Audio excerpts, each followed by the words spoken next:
सद्गुरु महाराज की जय। गुरुदादू मंगल करी गणेश मंगलकारी सब देवता श्री ब्रह्मा विष्णु महेश। भक्तों, आज हम वीर तेजा जी के विषय में चर्चा करेंगे। ऐसे भारत के पुत्र जिन्होंने अपने सत्य निष्ठा के कारण और सत्य वचन निभाने के कारण अपने प्राण को गंवा दिए थे। हंसते हंसते नाग देवता को प्राण दे दिए थे। वीर तेजा जी उन महाशूरवीरों में से एक है जिन्हें धर्मात्माओं की श्रेणी में रखा जाए तो कम नहीं होगा। भगवान भोलेनाथ के अंश, शेषनाग के अंश, कोई भगवान भोलेनाथ का अंश कहता है, कोई शेषनाग का अंश कहता है। पर तेजा जी महाराज किसी के भी अंशों पर वीर थे, सत्यवादी थे, धर्मात्मा थे। गौ पालन करना, गौ सेवा करना और गौ रक्षा करना उनका धर्म था। दुखियों की मदद करना यह भी उनका धर्म था। तेजा दशमी तेजा जी के नाम से ही मनाई जाती है। दशमी रामदेव जी जयंती के नाम से भी मनाई जाती है, लेकिन अधिकतर तेजा दशमी के नाम से मनाई जाती है। तेजा दशमी के ही दिन तेजा जी महाराज ने भाद्र शुक्ल पक्ष दशमी के दिन अपने प्राण नागराज को भेंट किए थे। ऐसे वीर पुरुष की गाथा है ये। तेजा जी महाराज का जन्म जाट वंश में हुआ और राजस्थान प्रांत के नागौर जिले में था। नागौर जिले के खरनाल गांव में हुआ था। उनके पिता ताहर सिंह धोलिया थे और माता राम कुमार बाई थी। दादाजी मोहित राव जी धोलिया थे। मोहित राव जी धोलिया गांव के मुखिया थे, इसलिए तेजा जी महाराज को भी शान से रखा गया। तेजा जी महाराज के माता पिता धर्मात्मा होने के साथ साथ भगवान भोलेनाथ के बहुत बड़े भक्त थे। तेजा जी महाराज धोलिया जी की 6वीं संतान थी और 7वीं संतान उनकी बहन राजलबाई थी। तेजा जी महाराज बड़े हुए और खेती किसानी का काम संभालने लगे। एक दिन खेत पे गए थे, तब भोजन आने में देरी हो गई और तब भोजन दोपहर के समय उनकी भाभी लेके गई, तब उनमें कह-सुनी हो गई। तब तेजा जी महाराज से उनकी भाभी ने कहा, अगर आप दोष मुझ पे रोज जमाते हो तो अपनी परनाई को क्यों नहीं लाते? उस पे दोष जमाना, वही तुम्हें पक्का भोजन और समय पर भोजन खिलाएगी। तेजा जी महाराज को मालूम नहीं था कि मेरी विवाह हो चुका है। वो घर आए, माता से पूछा, माँ आपने मेरा विवाह कब और किससे कर दिया? तो माता ने कहा, तुझे किसी ने सताया, किसने कुछ कहा? तो कि नहीं माता, कुछ नहीं, मेरे भाभी के वचन मुझे मेरे कलेजे पे लगे हैं। तेजा जी महाराज को उनके भाभी को वचन तीर के समान चुभे थे और वो तब उनकी माता ने कहा कि बेटा तेरा विवाह परनेल गांव के रायमल सिंह सिया के यहाँ हुआ है। उनकी बेटी पेमल से तुम्हारा विवाह बचपन ही में हो गया था। तो माँ मैं अभी अपनी पत्नी को लेने जाऊंगा, इस प्रकार तेजा जी कह के जाने लगे। तब माता ने कहा, बेटा बहू को तो बाद में लाना, तेरी बहन को देखे को बहुत समय हो गए और उसको आज तक कोई नहीं लेके आया। विवाह हुआ जब से गई है, जब से आज तक कोई नहीं लाया। क्या उसको नहीं लाएगा? तो माता ने कहा, भाई ले आएगा। तो भाभी ने कहा, भाई क्यों ले आएगा, तो क्यों नहीं लाता? इस प्रकार से जब उनमें हुई तो तेजा जी महाराज अपनी बहन को लेने गए और तेजा जी महाराज अपनी बहन को राजलबाई को लेके आए और माता जी को सौंप दिया। माता जी को सौंपने के बाद कहा, माता अब मैं परनेल जाऊंगा, तेरी बहू को लेके आऊंगा। जब तेजा जी महाराज अब ने पंडित को बुला के मुहूर्त पूछा तो कोई मुहूर्त उस समय था नहीं। पंडित ने मुहूर्त को मना बोल दिया कि अभी अशुभ मुहूर्त है, अभी कोई मुहूर्त नहीं हुआ, 5-6 महीने के बाद जाना। तेजा जी महाराज ने कहा, सूरमाओं को मुहूर्त की जरूरत नहीं लगती, और तेजाजी महाराज आगे बढ़ गए। तेजाजी महाराज जब घर से बाहर निकले तो तेजाजी को अपशुगुन होने लगे।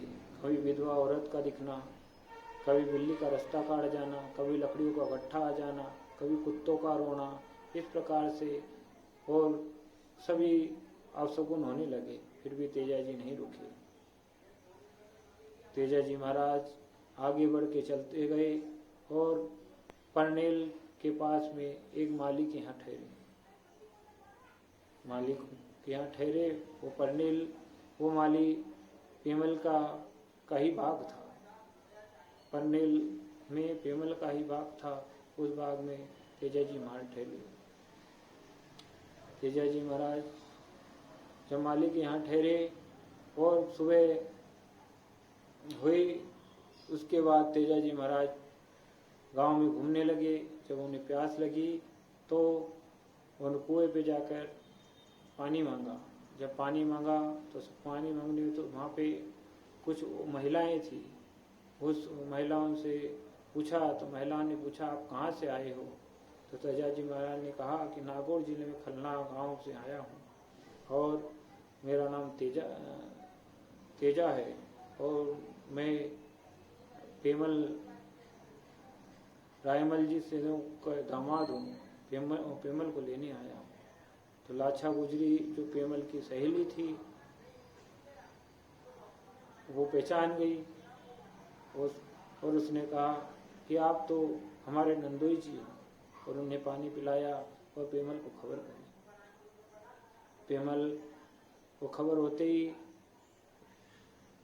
पेमल खुश हो गई कि मेरा परिणाम ज्ञाता मुझे लेने आया है, मेरे परिणाम पढ़ने वाला मुझे लेने आया है। मैं कब से उसकी बाट जोक रही थी। इस प्रकार तेजाजी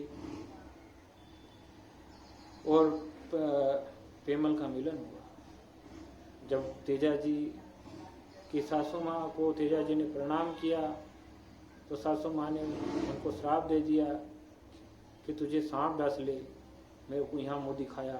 इस प्रकार श्राप जब तेजाजी को लगा तो उसके गले में धार फेर गई और तेजाजी महाराज नाराज हो गए और घर ससुराल से निकल आए। जब ससुराल से निकले तो पेमल ने तेजाजी को मनाने की बहुत कोशिश करी। तो फिर जब पेमल से और नहीं माने तो तेजाजी महाराज लाछा गुजरी ससुराल में नहीं ठहरे तो लाछा गुजरी के यहाँ ठहर गए। लाछा गुजरी की काफी गायें थी। उस साथ घटना का होना होता है, डाल का टूटना होता है, पक्षी का बैठना होता है। जब तेजाजी महाराज लाछा के यहाँ ठहरे हुए थे तब लाछा की गायें कुछ मीना चोरी कर ले गए।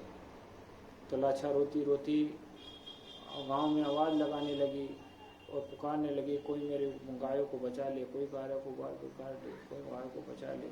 और कहने लगी कोई सूरमा बचा ही नहीं जो चोरों से मेरी गाय को बचा ले। तेजाजी महाराज नींद खुली। तेजाजी महाराज ने सुना कोई चिल्ला रहा है, रो रहा है और लाछा की सारी बातें सुनी।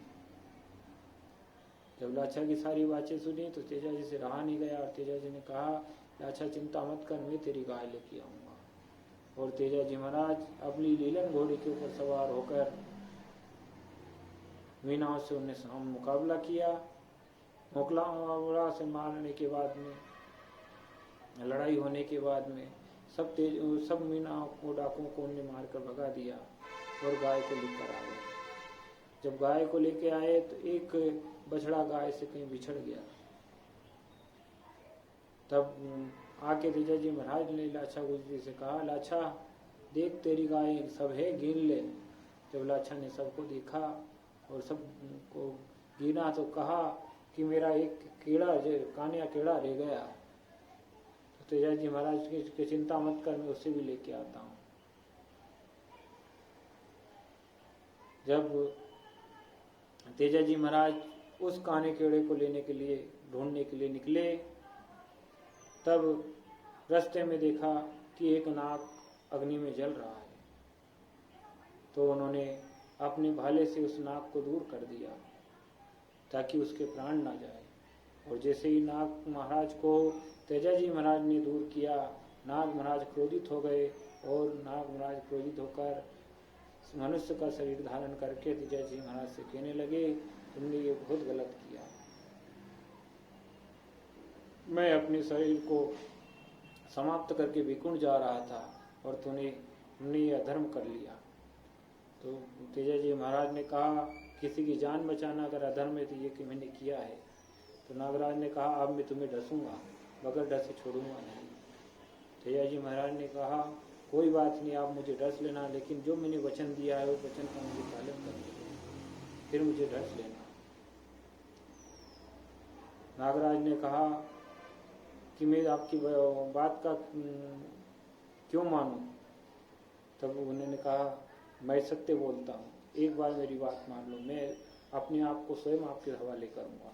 इस प्रकार तेजाजी कहकर नाग महाराज से आज्ञा लेके वो गुजरी के कीड़े को लेने निकल गए। मीना चोरों से उनका मुकाबला हुआ और खूब तलवारें चली। उसमें तलवारें चलने के बाद भी सारे मीना को हरा कर तेजाजी महाराज उस काने कीड़े को लाकर लाचा गुरु जी को दिया। लाचा गुरु जी के घर छोड़ दिया और लाचा गुरु जी के घर छोड़ने के बाद तेजाजी महाराज उसी नाग के पास पहुंच गए जहां नाग से भेंट हुई थी। नाग से भेंट हुई थी। नाग से कहा, हे कालिया, कहाँ है तू? मैं आ गया हूँ। जब नागराज ने देखा कि वचन का भक्ता कोई बंदा आया हुआ है और देखा तो तेजाजी महाराज खून में लहू लुहान थे।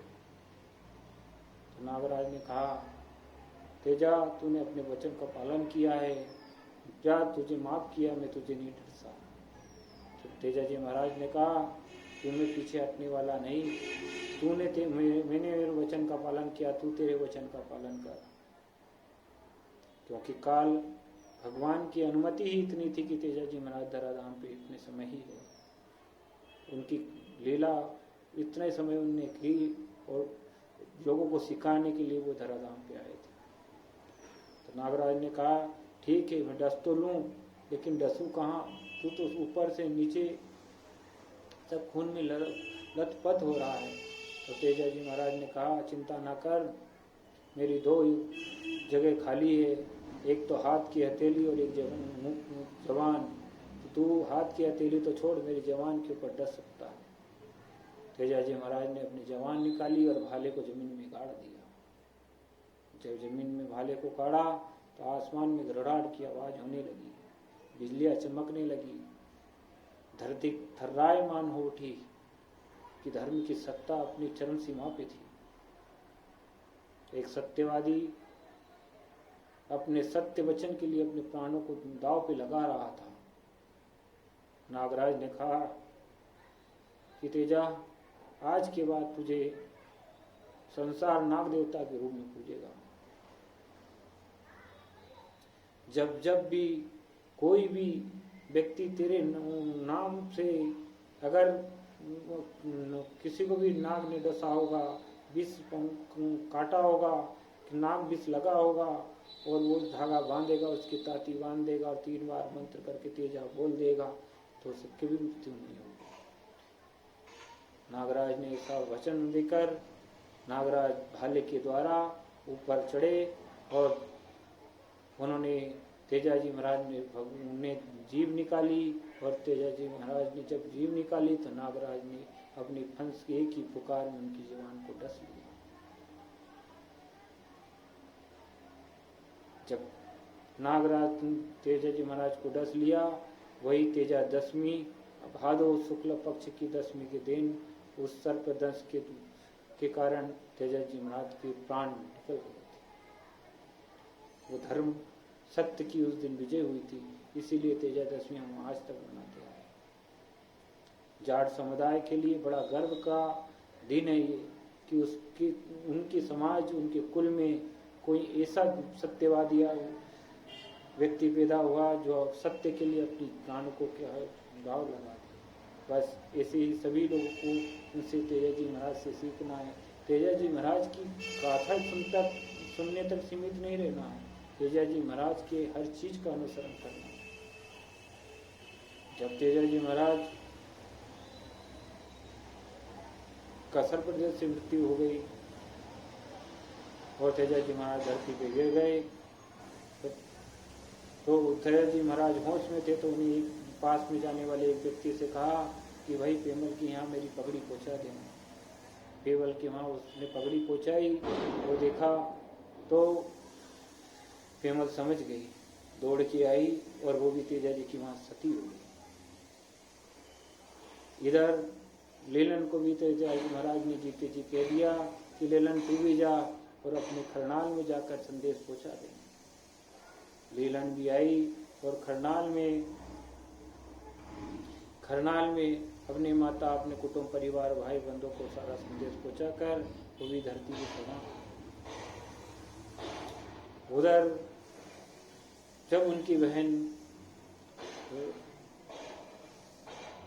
राजलबाई को खबर लगी कि तेजा अब नहीं रहा और ऐसी सी घटना घट गई है, तो उसने भी धरती माता से प्रार्थना करके वो भी भूमि में समा गई और भूमि में समाने के बाद भंवरी देवी के नाम से जानी गई। इस प्रकार तेजा जी महाराज का जीवन था।